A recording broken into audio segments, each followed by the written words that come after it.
آج قرآن سے دور ہو گئے ہو، آج قرآن کی تعلیم سے دور ہو گئے، اپنے بچوں کو نہیں پڑھاتے ہو۔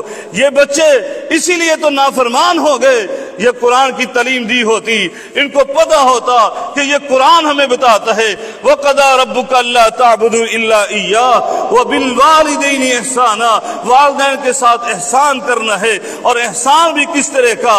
فَلَا تَقُل لَّهُمَا اُفٍّ، ان کے سامنے اکڑ کر کھڑے نہیں ہونا، بات نہیں کرنا، بلکہ ان کے سامنے تو آنکھیں جھکا کر، کندھے جھکا کر، وَاخْفِضْ لَهُمَا جَنَاحَ الذُّلِّ، ان کے سامنے تو ہم نے کندھے جھکا کر، سینے کو سکیڑ کر، آنکھوں کو جھکا کر، جیسے بادشاہ کے سامنے غلام کھڑا ہوتا ہے، اسی طرح والدین کے سامنے اولاد کو کھڑا ہونا چاہیے۔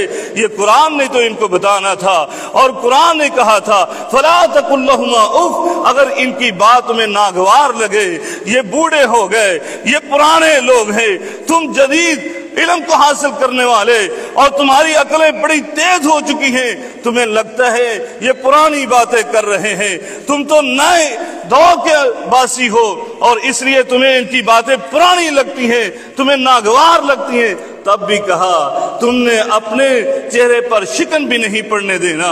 فَلَا تَقُل لَّهُمَا اُفٍّ، تم نے اپنی زبان سے کلمہ اف بھی نہیں نکالنا ہے۔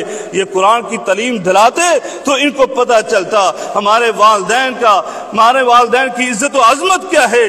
حدیث کی تم ان کو تعلیم دلاتے تو میرے آقا علیہ الصلوۃ والسلام کی یہ تعلیم ان کے سامنے آتی نا۔ جب صحابی رسول نے پوچھا تھا اللہ کے رسول، سب سے زیادہ میرے حسن اخلاق کا کون حقدار ہے، میرے اچھے معاملے کا کون حقدار ہے؟ میرے آقا نے 3 دفعہ ماں کا نام لیا تھا، اور 4تھی دفعہ باپ کا ہی نام لیا۔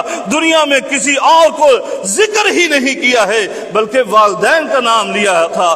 دونوں مقام پر ہی والدین کا تذکرہ کیا تھا۔ میرے آقا علیہ الصلوۃ والسلام نے ہی تو فرمایا تھا ہما جنتک و نارک، یہ والدین کون ہیں؟ یہ تیری جنت بھی ہے، تیری دوزخ بھی ہے، بلکہ فرمایا تھا اوسط ابواب الجنہ، یہ تو جنت کا بہترین دروازہ ہے۔